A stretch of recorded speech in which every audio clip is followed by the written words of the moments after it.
Alhamdulillah, wassalatu wassalamu ala rasulillah, thumma amma ba'd. I didn't share a title because this was not going to be a lecture, it was going to be a rant, inshallah. And it was going to be a rant about a frustration I've been feeling for a long time that I want to share with you, and hopefully I want you to feel it with me, if you don't already. Okay? Alhamdulillah, thumma alhamdulillah, I've gotten a chance to get intimately close to a good number of communities all over the country. And I've noticed a serious contradiction. You have a town like Houston, and you have Muslims spending more than almost 3 weeks studying Islam day and night in one part of it. And not too far from here, maybe within a 1 mile radius, you have Muslims doing things I can't say here. And it's the majority. You have masajid where people are coming for Jummah prayer, and they have some serious problems. Like, when I say serious problems, I'm not just talking about theological issues, which are serious. I'm not just talking about issues of ignorance in terms of knowledge. That's serious too. I'm talking about serious psychological problems, serious family problems, drug, alcohol, you name it. They're coming to Friday prayer. And the one place that's supposed to give them their solutions, guess what? It's not. We're going across the country, and subhanAllah, it's a gift of Allah that masajid have now become a part of the American landscape. Masajid are incredibly, we've got large multi-million-dollar properties. I mean, we're huge. And subhanAllah, how we've been able to raise those funds. Because usually, the masjids in the world landscape, they are government-funded projects, or they're public projects. These are privately funded institutions that are being built all over this country. And yet, these same masjids are not nearly equipped, for the most part, to deal with some of the most basic problems of the Muslim community. I'm going to share this problem with you at 3 levels. First, I'll just talk about the youth. Just the youth. I would argue, theoretically, that there are 3 kinds of youth, Muslim youth. There are 3 kinds of Muslim youth. There's the you kind of youth. You know what that means?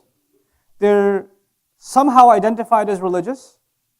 They're attending religious programs and they're learning in whatever capacity. They're attending some sort of a halaqah.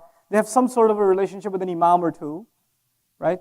They're watching videos on YouTube, downloading MP3s off the internet, reading articles, books, this and that. Blogging on religious websites, asking fatwa questions, that sort of thing.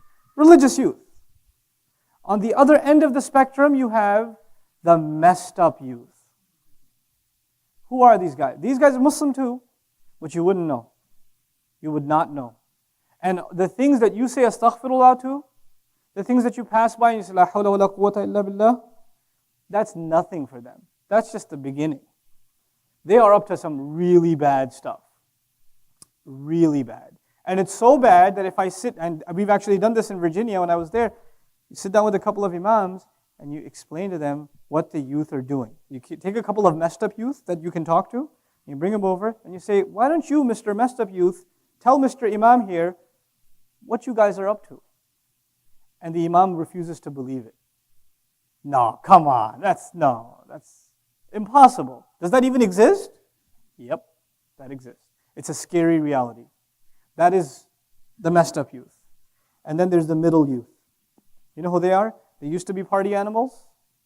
Then they somehow accidentally stumbled upon an MSA, or accidentally clicked on a YouTube video, or one of their friends became religious or something. And so they're kind of, sort of inclined. Maybe they'll put a hijab on sometimes. Maybe they'll let it grow for a couple of days. Right? But then they sometimes drift back, then they get pulled here. They're sort of in the middle. They're good kids. They're not as bad as the messed up youth, but they're in the middle. So you got 3 kinds of youth.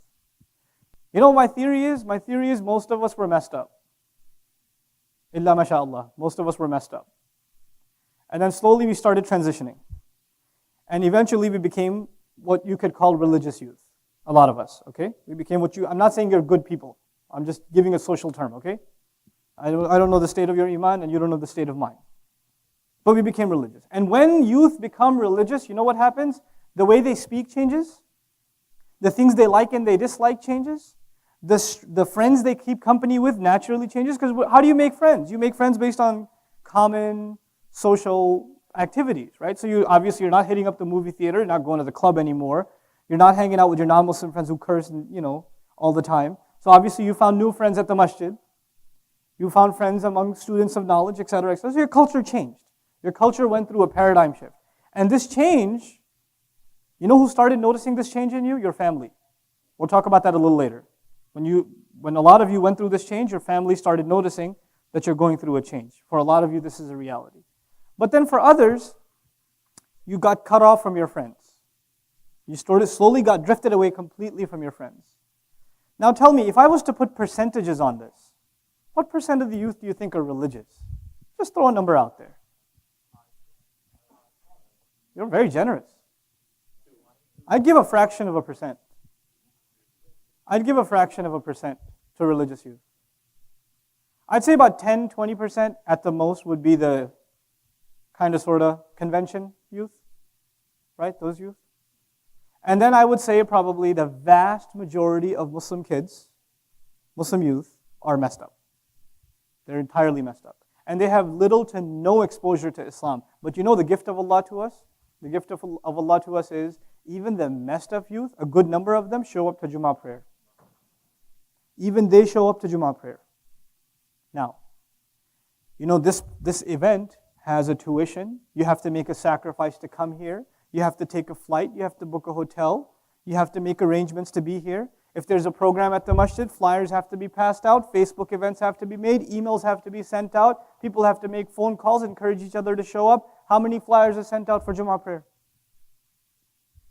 Any Facebook event for Jummah prayer? Coming this Friday. No, nothing. Nobody else. Who's the khatib? I don't know if I'm coming this week. I don't know who the khatib is. The khatib could be the kind of khatib that makes you want to bang your head on a wall. You'll still go.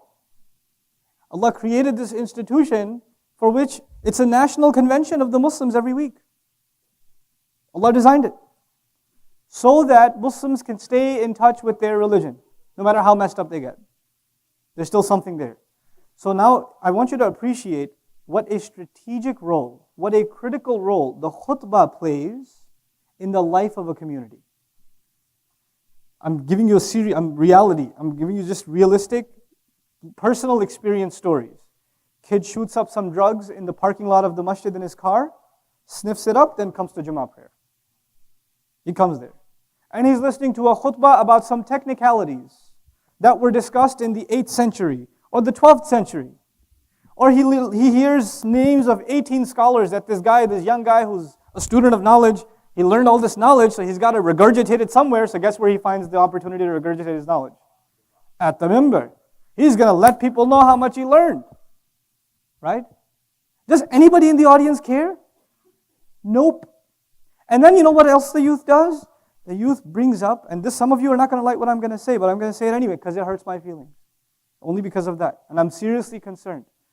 There's the religious youth are of different ideologies. The religious youth belong to different ideologies.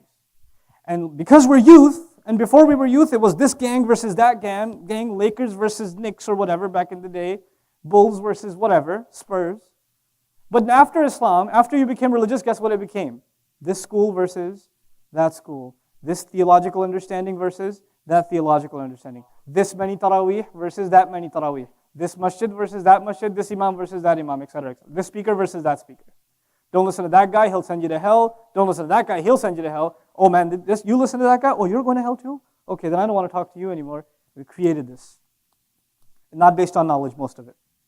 Most of it is based on just immature rhetoric, immature garbage. So we brought this where? The tragedy is we brought this immature nonsense to the minbar. We brought it to the minbar. So in essence, I went to business school, so I'm thinking of it from a marketing business point of view, okay? Here we are, a fraction of a percent, debating and fighting each other over territory over how much of the Muslims? That fraction of that 1%, while the rest of them can forget. Who cares? Who cares about them? I don't even care. We have forgotten that they even exist. Our debates, our blogs, Our discourse is relevant to a small minority. You should be grateful that you're even having that discussion. The vast majority of people are gone. They are out there. I give the Divine Speech seminar, and it's open to Muslims and non-Muslims. So a few non-Muslims have attended also. The one I gave in Tampa, Florida, this youth came up to me at the end. And the first night is just the beauty of Surah Al-Fatiha. It's a little bit technical, but most of it is pretty straightforward. He came up to me at the end. He said, I haven't been in the masjid for 6 months. One of my friends told me to come because there's free food tonight. He came up to me and told me. And then he pulled me to the side and he told me he's 17 years old, Muslim kid. He's into martial arts, a well-built kind of guy. And he's done things in his life that you wouldn't want to know about. He's already done them. He said, how do I change myself? I'm addicted already. How do I get rid of this stuff? And why is he asking me? I don't live there. I'm just coming to visit. Who should he be asking this question? Who should be there for him? Imam of the masjid. The youth group of the masjid. The knowledgeable kid. The youths. You guys. What's your job? You're the ambassadors of Islam. That's what you are. Now, the warning label I present to you is what you learn at an advanced level, like even the lecture on Balagha, what you learn at an intermediate advanced level is not there that you regurgitate it to the masses. That's a mistake. People, the reason that you can't give that to people, if they were ready for that, they would have been here. They're not ready for that. They need something much more basic. You need to water it down. You need to keep the message simple. On the one hand, our religion is so sophisticated, and it's so intellectual, and it's so deep, and you guys appreciate that. You've been studying deen. But on the other hand, if you just start reading Quran and you read what the messengers say to the people, on another level, isn't it so simple? فَاتَّقُوا اللَّهَ وَأَطِيعُونَ. Have taqwa of Allah, follow me. Simple. They're keeping it simple. Fear the fire. Nothing complicated. You can get into a discussion about what are the features of the fire. Right? And you can write a 50-page thesis on the hellfire or the features of paradise. But a farmer doesn't need a thesis. All he needs to hear is, man, I want to go to paradise. I don't want to go to hellfire. You keep it simple too. What have we done? We've done this injustice to our own. Number one, we've done this injustice to our own. Now here's a strategic plan of action. Brothers and sisters, please listen to this carefully, inshallah. And make up your own strategy. This is just some things that are rattling around in my mind.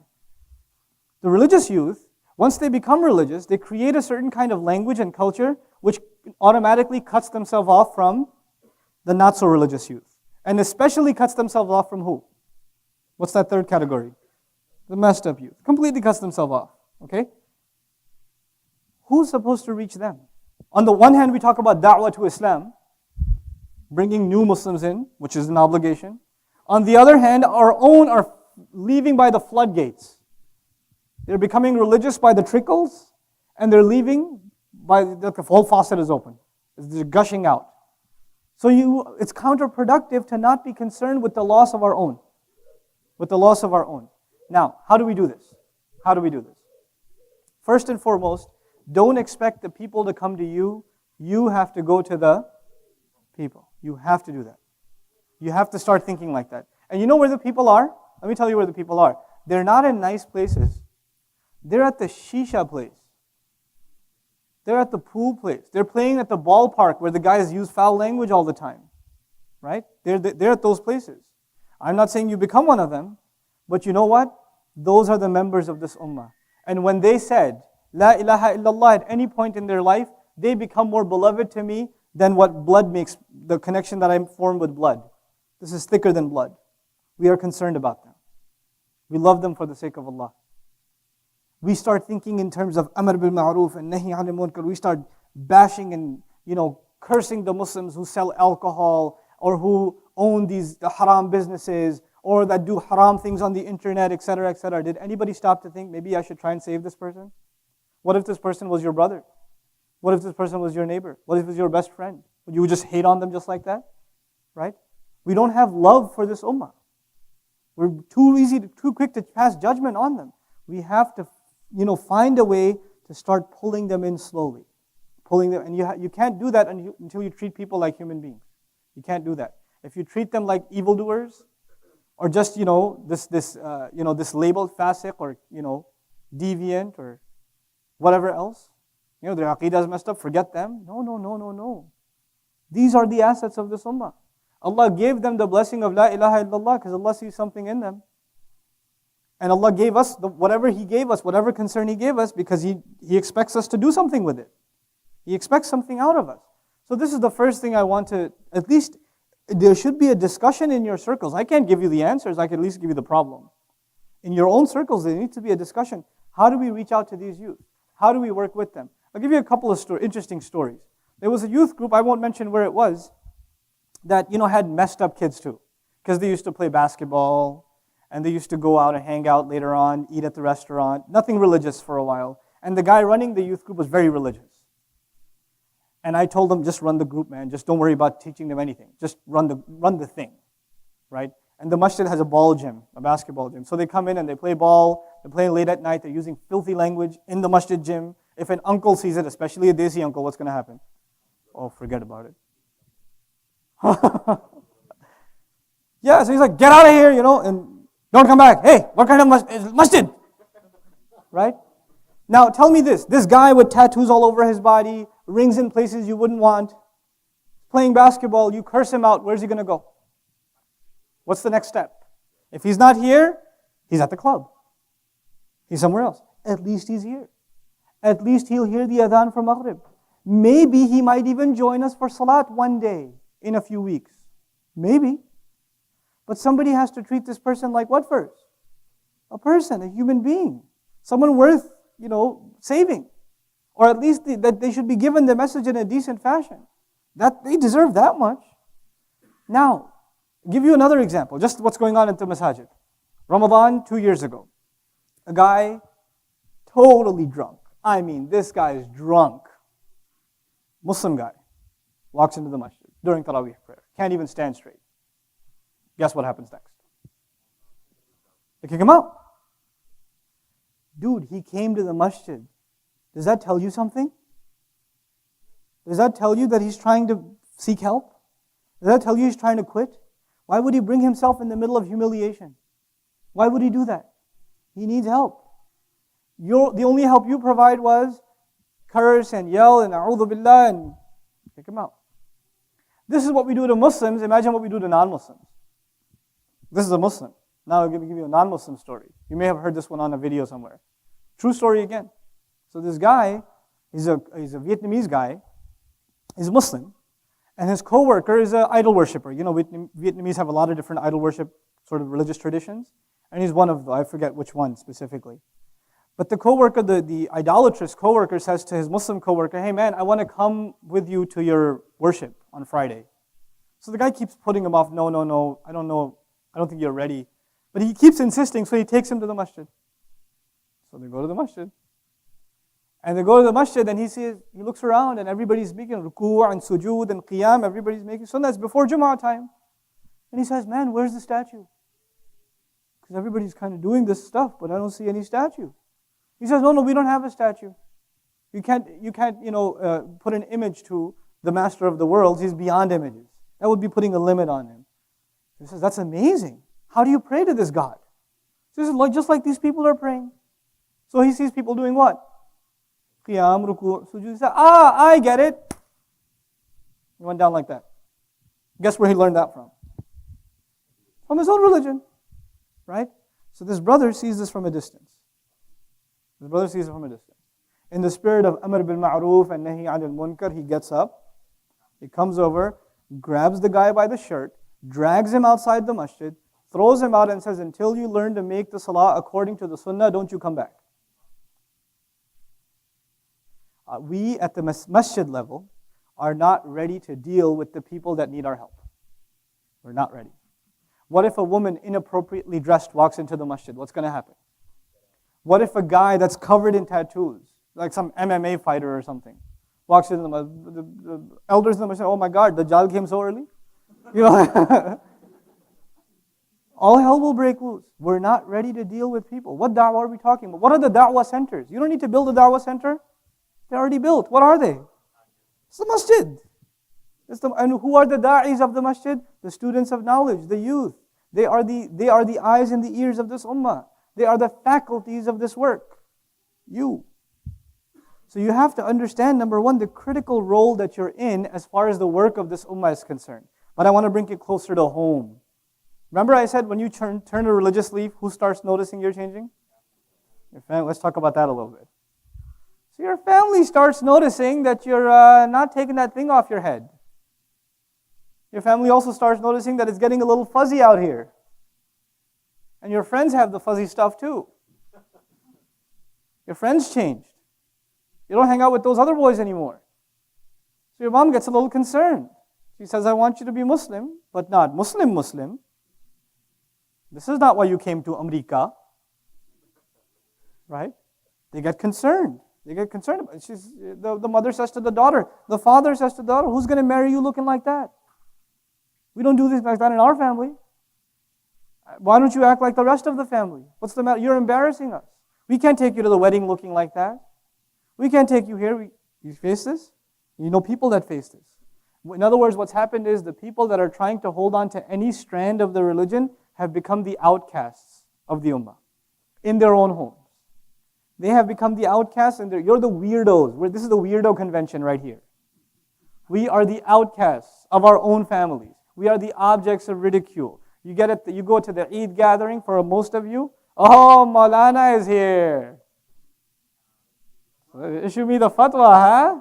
So is this haram too? Is that haram? Remember last year when you used to be partying with us? What happened now? All religious now? Okay, we get it. We understand. You become the object of ridicule. And through you, Islam. And when you hear Islam being made fun of, or halal and haram being toyed around with at the end of a coffee table, what happens to you? Young Muslim? Grrr. And when that happens to you, what do? Astaghfirullah, this is a bid'ah, your aqidah is messed up, oh, you're following your culture, not the religion, slam the door, walk out. And then your parents come back to you and say, oh, so this is what the religion teaches you, right? Talk to your parents like that? They got you good. They got you on lock. Understand this. When you become serious about the religion, be mentally prepared. Some of you are blessed with, very good families, walhamdulillah, but many of you have this trial. Or you know people who have this trial. One of the worst things in our deen, is so much as talking back to our parents, right? Now know this as a reality. I see a lot of young faces here, so I say this. Know this. Your father, for the sons here, your father knows exactly what to say to get under your skin and make it burn. He knows exactly what to say. And he knows that it burns too. And he says it anyway. You know why? Not because he hates you, because he wants to see what you're going to do next. He wants to test your patience. And if you do snap, if you do flip out, he's going to say, aha, this is what the religion teaches you. This is what that imam's been telling you. This is what that ilm samit. That's what's going to happen. You come back with a B in your calculus class. Guess what's going to be blamed? Your religion. Your religion. You lose your job. Guess what's going to be blamed? Your religion. By who? Not the non-Muslims. Your family. This is because of that face of yours. This is because you're always going to the masjid. That's why they probably fired you. This is why you failed. In other words, all of your successes will be overlooked, and all of your failures will be attributed to psychological war inside your home. It's a psychological battle inside your home. And if you want all of the good that you're trying to do, you're trying to attend classes, go to conferences, sit in the company of shuyukh, listen to hours and hours of lectures, stay away from music, stay away from movies, stay away from bad companies, keep your eyes low. Oh my God, there's so much to do. You want to wash all of that, multiply that by 0, talk back to your parents for a second. And we do. We do. We can't take it. It gets under our skin. It boils over. And we say, oh, how dare you? And then we just, that one time you snap, done. There's a reason that Allah Azza wa Jal puts, the gratefulness to them at such a high regard. And if your blood boils, if they do something wrong, I would think Ibrahim alayhi salam's blood would boil a lot more because his dad makes idols. Talk about a bad aqidah. Right? He makes them. How does he talk to him? Respect, love. Ya abati, my beloved father. He's kicking him out of the house. He says, I'll make dua for you. I'll ask my master to forgive you. As he's getting kicked out of the house. Not fine. I'm on the sunnah. No. It's not the discourse. It's a different discourse. We have to learn. We have to learn to grow a thick skin. I'll tell you a personal story. You'll enjoy this story. My dad experimented with me. And my mom taught me. She realized what he's doing. And she said, listen, you need to understand to learn how to play the game. And then I was like, oh, I've been a dummy for so long. I didn't know. You know what my dad did? My dad loves to do this. He comes to me and says, I was listening to the Shia speaker. He's so good. And he makes a lot of good points. And he just goes on and on and on talking about the Shia guy and, how they have really good arguments and stuff. And I'm cringing, and like my face is turning colors. And then my mom told me how to play the game. So the next time he came up to me and said that, I said, yeah, I heard him. He's awesome. I mean, his arguments were unbelievable. My dad says, don't listen to him.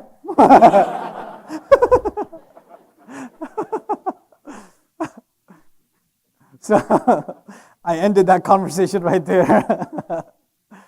But the idea is, know that your parents will psychologically test you. You think they don't understand? Man, they were changing your diapers. They understand you. They know what you're all about. They've sized you up. They have. Don't underestimate them. They don't get it. They don't understand my concerns about Islam. They do, please. They do. Relax. Learn to first develop the family relations. If you are studying the deen and you're destroying family relations at the same time, your priorities are somewhere they shouldn't be. You need to fix family ties. This is a fundamental of our religion. It's a fundamental premise of our deen.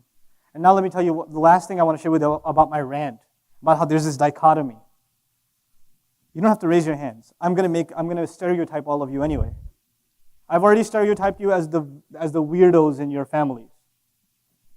Why would Allah put you in that family anyway? Why wouldn't He put you like in Abu Hanifa's family or like Imam Shafi'i's lineage where all your uncles are hufad of Quran and muhaddithun? Why do you have a sister that's so nasty? Why do you have a brother that's, oh my God, I don't believe this guy?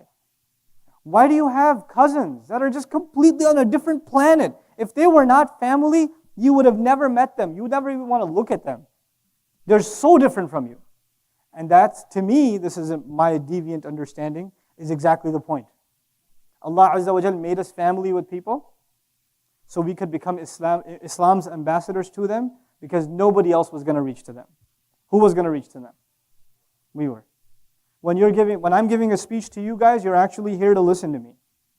Let me try giving the speech to my cousin. Let me try giving it to my uncle.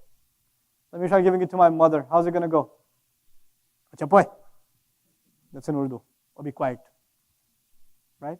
Get out of here. It's just you. Sheikh Yasir, his parents came, and I was really honored. He came and he told me that you came to see me. I was like, he didn't come to see you. He goes, it's just me. Right? Family is family. It's just family. So you will get overlooked. You may have a lot of respect. You're running the halaqah. You're the MSA president. You're the khatib. You're this, you're that. You're the qabila, the amir of the qabila. You're the guy that went to Ilm Summit from the community, but you're nothing in the family. You're nothing. Get used to that. Make da'i as a nothing. Make da'wah as a nothing, rather. Learn to take the hits. Learn to take the insults and live with them. Pull people out slowly. Change their behavior towards you. Be the best to your family, and that is the da'wah of Islam. They don't need your speech. They don't need the notes from this class. They don't need the notes from the entire summit. Your family doesn't care for them. They don't. You know what they need? They need you to go home without asking. You vacuum the house for your parents. You do the groceries.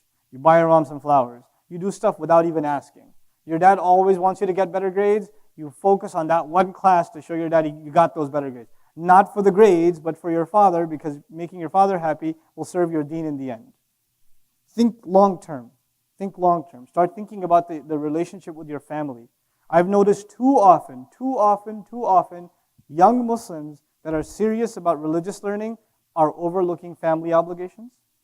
They're overlooking family obligations. And this is the bigger problem. And the second tier problem is that they're becoming self-righteous without realizing it. What does that mean? They see other Muslims that are in the rut. They see other Muslims that are in the haram. And they assume somehow that they are what? They're better, or at least they're not doing that. Astaghfirullah, I wouldn't associate with those people. Where were you 2 years ago? Were you not there? Who pulled you out, right? Who pulled you out? Allah Azza wa Jal mentions this in the Quran. The ayat of the journey of this ummah. يَا أَيُّهَا الَّذِينَ آمَنُوا اتَّقُوا اللَّهَ حَقَّ تُقَاتِهِ وَلَا تَمُوتُنَّ إِلَّا وَأَنْتُمْ مُسْلِمُونَ. Taqwa was the first thing. You developed taqwa inside you that brought you to this concern about not dying unless you are what? Unless you're Muslims. And then what held you on to this taqwa was the next step. وَاعْتَصِمُوا بِحَبْلِ اللَّهِ جَمِيعًا. But then when you hold on to this rope, which is the book of Allah, what is the next instruction? وَلَا تَفَرَّقُوا. Don't divide among yourself. What did we make as an easy observation about religious youth? What happens when they get religious immediately? Division is the first thing that's associated with them. لَا تَفَرَّقُوا. وَاذْكُرُوا نِعْمَةَ اللَّهِ عَلَيْكُمْ. You know what should be the public discourse? Here's the ayah. Make mention of the favor of Allah upon you. Be positive. Make mention of the favor of Allah upon you. إِذْ كُنْتُمْ أَعْدَاءً فَأَلَّفَ بَيْنَ قُلُوبِكُمْ فَأَصْبَحْتُمْ بِنِعْمَتِهِ إِخْوَانًا وَكُنْتُمْ عَلَى شَفَا حُفْرَةٍ مِّنَ النَّارِ. You all were at the very edge of hell. That's where you were. فَأَنْقَذَكُمْ مِنْهَا. Then He rescued you from it. Allah rescued you. So Allah is the one who rescued you. So instead of looking down upon the next, find a way to rescue them. You know, last story I'll give you, and I'm done, inshallah ta'ala. One of my heroes in the country as far as da'wah is concerned, and real genuine concern. We should learn something from this brother, his brother Eddie from the Deen Show. He says corny things sometimes, and that's part of his deal, you know. It's all good though. But if you hang out with this guy, he is a da'wah machine. This guy is incredible. He is absolutely incredible. He doesn't see, oh man, what's this guy going to think? What's that guy going to think? I'm going to talk to them about Islam. He will talk to everyone. I mean, I was walking down the street with him, and there's this guy in a wheelchair, and we're just waiting, just standing there waiting to cross the street. He turns over, says, don't you think we should just worship one God? And the guy's like, yeah, of course. And he goes, yeah, that's what I'm saying. People just worry about themselves. They don't worry about the one who created them. Don't you think so? He goes, yeah, I do. And they just have a 5-minute conversation. And he says, here's my number. I want you to come over. By the way, this is Islam. This is when you really worship one God. Well, who of us would have the courage to just start a conversation? We're like, man, this guy's going to curse me out. He's going to stab me. If you're in New York, then, right? What else might happen? But subhanAllah, he doesn't see, what might happen. He sees that he has a message to deliver. Genuine concern. Genuinely concerned. His tenant, he's in a building, and his tenants are some of these guys that are they work out and stuff, and they do that jiu-jitsu stuff, right? That Brazilian jiu-jitsu, right? So there's non-Muslim guys, a lot of non-Muslim guys. A lot of them have become Muslim too. So this one guy, I was staying with him at the apartment, and this one guy, one of his tenants, he was about to go into his apartment, but his key got stuck. You know how sometimes your key gets stuck? A split second. He goes, hey, Mike, come here. I want to talk to you. Come inside. I got something for you. And he pulls him into the apartment where I'm staying. He says, you asked me, I told you about Islam that other day? He goes, yeah. Well, here's a guy you can ask everything you want. He put me on the spot. And this guy, the guy I was talking to, apparently he wanted to be an MMA fighter. Chopped up like this. Literally tattoos everywhere. And he wants to know about Islam. Before passing judgment on who he is, just deliver the message. I know brothers that were skinheads. They got their tattoos in prison. They went to jail for killing black people, or allegedly killing them or something, or violating their rights, etc. in the most horrendous ways. And when they got released and took Islam, now he has an African American wife, 8 kids. Right? SubhanAllah. Don't pass judgment. Don't pass judgment. Don't pass judgment. This is the number one problem we're having. Undermine that discourse. Make that discussion about the ideological clash, make it irrelevant. There are bigger fish to fry. We got bigger problems. There's a serious reality outside we have to face in our family, among the youth of the Muslims, and then talk about the Muslims at large. May Allah Azza wa Jalla just give us a sense of perspective and concern for the rest of this ummah. May Allah Azza wa Jalla teach us how to use our knowledge wisely and to deliver the words of advice and of nasiha in the place that is appropriate.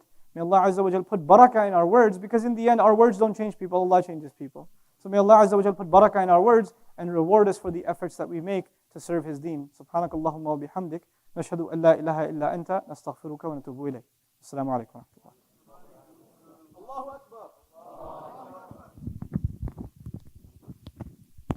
Questions? Is this questions or something? Comments? Shoes throwing? You had mentioned that Jummah is an institution for how Jummah is how we can reach the rest of you. Yes, everybody.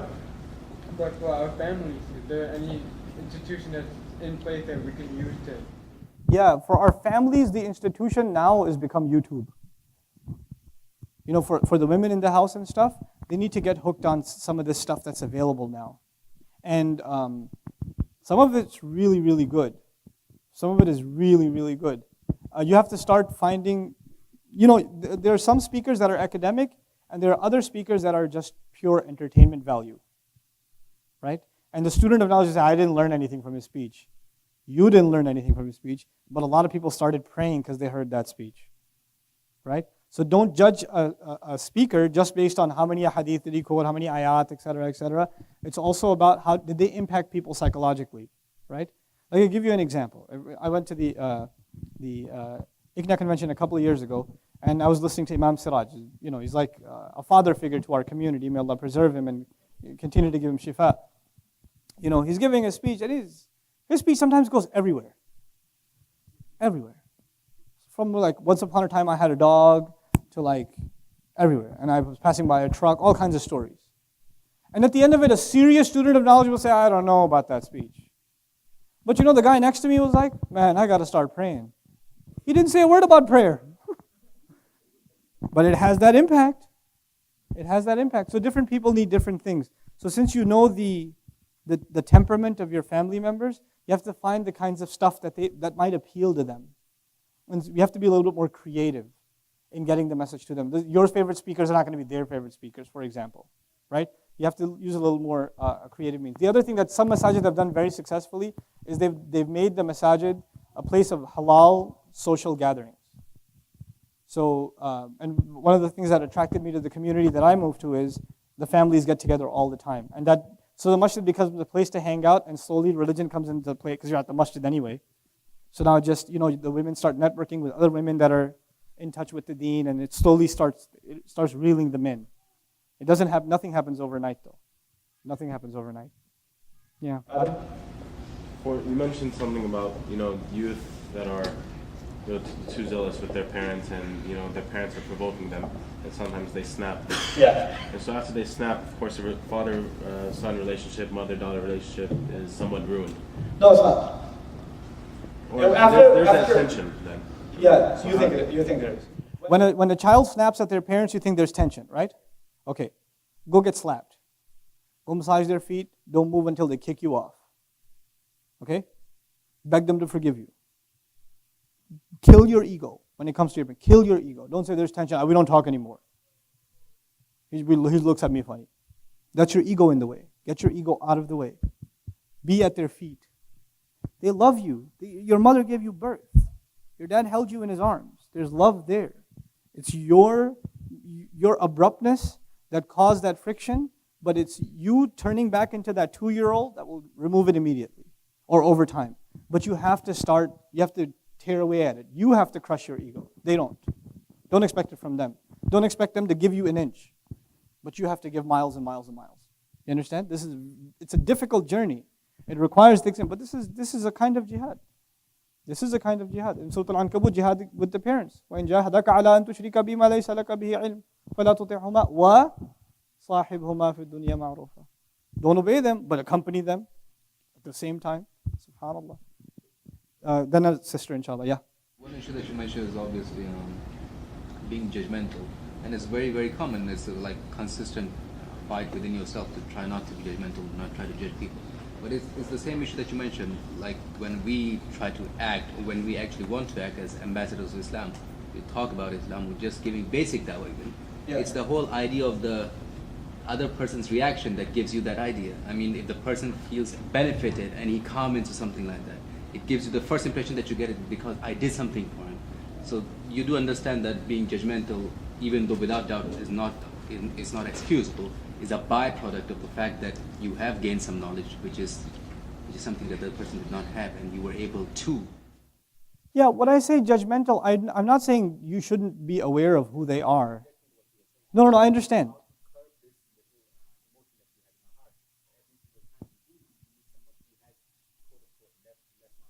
We do size them up, basically. We size people up. That's fine. But we don't judge what's in their heart. We don't judge their potential. It's okay to size somebody up and say, okay, this guy doesn't know much. I better talk to him this way, this way, this way. This person seems to have this kind of problem. You could, this is part of basira, and this is part of having insight, and this is kind of like, knowing your audience. So part of that is passing some sort of judgment. But I'm saying not passing judgment on their character, that this guy's fate is sealed. I mean, how is he ever going to change? How is he ever going to, come on, seriously, this guy? No, don't pass that kind of judgment. But yeah, in da'wah, you do have to be cognizant of the age of the person you're talking to, the temperament, their mode of speech. You have to take all these things into consideration before you speak. And that's exactly what we're talking about in eloquence. You need to psychologically assess your audience before you speak to them. You need to kind of have an understanding of where they're coming from before you address them, right? Sister side, any questions? It's all good? Yes, go ahead. Her and then you. Yes? When we were talking about the majority of reasons for not even, like, the method of proof, Yeah. and how we need to try to somehow bridge the gap with them. I know you mentioned that you don't have the solution to, like, how to reach out to them, but I think I know in our community, that's always been a major concern because... Well, there are some things you can start doing. How would you actually, like, where do you find them? I mean, they're going to be at the hook of our, are we going to go there? And like, how do you attract them? How do you... First of all, you need to have amazing youth groups. Amazing youth groups. I love YM. I really do. I love these guys. I love any youth group. I don't mind Mina, Mass, Youth, YM, MSA, whatever. It's something. It's something, for God's sake. You can whine about it and say, this is their problem, this is their problem, this is... Man, it's something. We don't have an endless amount of resources. At least we got something, right? But the thing that I loved about YM in particular was they had guys that were in gangs coming to YM meetings and playing ball or whatever. First of all, every masjid, the biggest investment to me for teenagers, ball court. Have a baller ball court. You better have it. You better have ping pong tables for the uncles really. And the fact that we're playing tells you we're getting uncled, okay? But you need a nice basketball court. You need a sisters' lounge, a place where sisters can hang out. Some of the Muslims lose their way most in suburban towns. In big cities, Muslim population is big, a lot of Muslims in college, a lot of Muslims in high school. You kind of sort of, even though you're messed up, there's still places, avenues you can find a social outlet. Like in Houston, there's a lot of Muslim youth hanging out, right?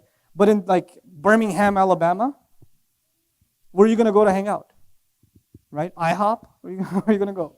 Right? So what did they do? They did something really smart at the masjid there. They made a sister's lounge, a brother's lounge, and it's just a place to chill. It's like they're a Starbucks inside the masjid or something. It's not a Starbucks. Don't pass fatwa, okay? They're just hanging out there. They're doing homework there. They're discussing there. They're socializing at the masjid. Sisters among themselves, brothers among themselves. They found an acceptable outlet to get together. And when they're there, the adhan is called. They make salat too, right? But we need to create these alternatives. And if they're not there, we need to produce them. And if, you don't have to solve the problems of hundreds of thousands of youth. 3 or 4 kids that are messed up, you need to start hanging out with them a little bit. Maybe part of your Islamic work is that you take them out to dinner every once a week. You don't discuss Islam with them for 6 months, it's okay. Build a bond with them first. Build a connection with them first. Then maybe bring up a hadith or two. Or maybe slip in a salah at the masjid. Right? It takes time. You're dealing with people, they're not robots. You don't say, this is fard. Okay, and they start praying. It doesn't work like that. People take time in curbing their behavior, but you have to build a bond with them first. And that requires a lot of patience. It requires a lot of patience. Think about the work of the Messenger of Allah sallallahu alaihi wasallam. Think about the work of Nuh alayhi salam. It's not like he's talking to a different audience for 950 years. Who's he talking to? Same bunch. Same bunch. You try giving da'wah to somebody, they get annoyed with you in 45 minutes, they get annoyed with you, then you come back to the same guy and annoy him again, and then the same guy, and you do it for a week. Can you imagine trying to do that? What the attitude of that person would become towards you? Can you just imagine? The messengers, alayhim as-salam, go back to the same people over and over and over and over. And who did they go back to first? Who was the messenger commanded to warn first? أَنذِرْ عَشِيرَتَكَ الْأَقْرَبِينَ. Right? Warn the closest of your family. That's who we are obliged to warn. Those are the people that we owe our da'wah to first. So, develop that concern, inshallah ta'ala. There's a sister in the back and then I'll come to you. Yeah. Some of the things that you're is people, we try to connect with you, but there are some people who are way too far connected. For instance, I've had the other sister who ended up practicing now, publicly, and she's so annoyed because another sister asked, what do you think about the hijab? And the person answered in a way that led the other person to think that really the hijab wasn't violent. So one of the things that I think that's another problem. A lot of people Just to reel them in, we sort of water it down for them. Yeah, that's a real problem. draw the line, like where can we be identify, but at the same time. Yeah, we should. Here's at least my personal philosophy on it, because I was in that position at one point too. The question is, sometimes we try to bring the youth in and we try to connect with them and stuff, but then they'll ask a pointed question like, is hijab really fard? And you think in your head, well, if I tell this girl it's fard, then she might never come back, right? Or this brother, if he says, Imam, salah is fard 5 times, right? Then he might forget me and just go away, right? And out of that fear, you don't share that with them. Well, we are asked, we speak the truth. We can't shy away from the truth. But the way you quote the truth is with taqwa. This is Allah's methodology in the Quran, right? When He doesn't just tell you to obey Him, what does He wrap the ayat of obedience with? Taqwa. Look at Surah An-Nisa. Ayat of inheritance, where did they begin? Ya ayyuhan nas, ittaqu rabbakum. Look at the ayat of divorce in Surah Al-Baqarah, right? What keeps happening at the end of every ayah? Wattaqullah, wa'alamu anna Allah ya'lamu ma fi anfusikum, fahdharuhu. Right? Be fearful, be in awe of Allah. So this idea of developing taqwa in people, why should you want to wear hijab anyway? Just take it back to the root every time. Don't just answer with a yes or a no. Make it an opportunity for advice, right? That's what they really need. They need heartfelt, sincerely felt advice. A lot of times people that are disconnected from the religion want to turn the religious discussion into what is halal and what is haram, and that's it. Right? And they want to make that debate out of it. I don't think it's that bad. I don't think that, and they bring it to you from an ethical point of view, other points of view. When you get questions like that, you need to redirect them in what direction? The fundamental cause for the Muslim. You're not calling them to Iman because they have some of that already. You're calling them to taqwa. Fear Allah. Be cautious of Allah. You find a way of instilling that fear and that awe of Allah. He's done so much for us. What should we do for Him? What do you think? So you put it in a psychological way. You don't necessarily try to intellectualize the issue. You try to put it in a sort of a heartfelt kind of a way. It's very important, just how you speak to people, right? Because if you don't speak to them like that, it feels like you're trying to win an argument. And you'll never win that way. Even if you're right, you'll lose. Even if you win the argument, you lose, because they become antagonistic towards you. You had a question, I think. Yeah, Okay. Yes. I know you kind of answered this, but how do you deal with those uncles who are trying to poke you? And the only thing they're interested in talking about is politics if they're not poking you. Okay, the uncles that are trying to poke you, you should be the best of friends to them. I know uncles. I should have done a PhD in uncle psychology, okay? I know uncles. Uncles poke you because they get a kick out of irking you. You become their friend, they'll stop bothering you. You initiate the discussion. You don't walk away from them. Hey, come here, beta. Come here, I got to ask you something. No. You go to them. You ask them. You say, hey, want to go grab some chai after the salat?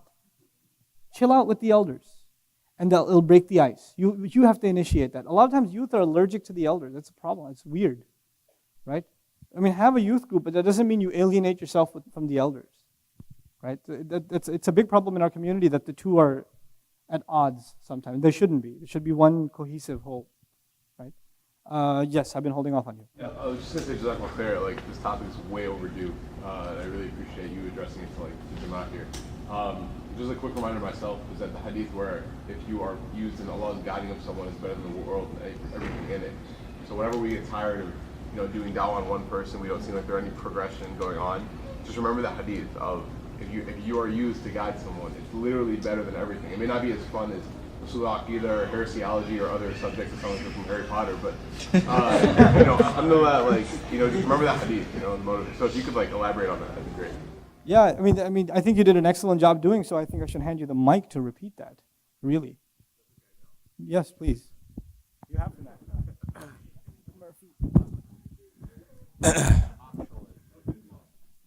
No, I was just saying there's a hadith that my friends and I, when we were in this youth group, and we kind of talk about how we do dawah to these kids, and we say that we each pick one kid or one or two kids, and we try to focus on them. We don't try to go for the home run and get 30 kids to come to Al-Maghrib.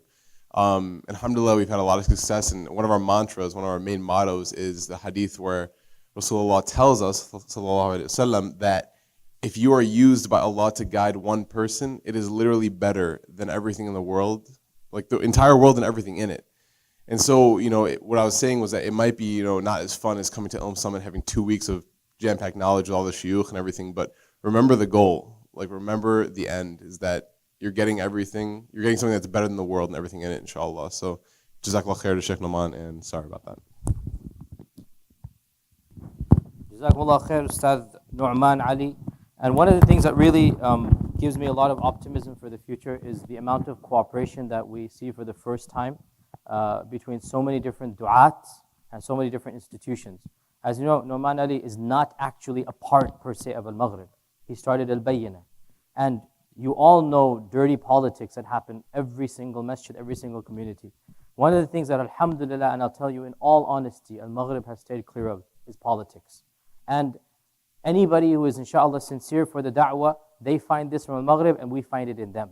And Ustad Nouman and ourselves, as you know, we formed a cooperation, we formed a very positive force for the ummah. He teaches what we don't teach, we teach what he doesn't teach. And it's something that alhamdulillah everybody benefits from. And this isn't just the first. Inshallah there are other mergers as well. We're talking about other groups, other organizations. And I think that it bodes well for the future. Alhamdulillah, it bodes well. That a group of dedicated du'at and scholars and activists and tajweed teachers and teachers of Arabic nahu and balagha and specialists in fiqh and aqidah. Alhamdulillah, do you guys not see the complementary nature of all of your instructors? I'm not a specialist in some fields, I'm a specialist in others. Yasir Bridge is a specialist in others, Sheikh Walid is others, Ustad Ali and others, Wissam and others, Uthman and others. The fact that we all come together, wallahi, I wish I had this opportunity when I was 17, 18, 19, and then I had gone to Medina, my level would have been something else. When I went to Medina, and he's an Arabic teacher, so he can relate to this, I didn't even know a fa'il from a maf'ul.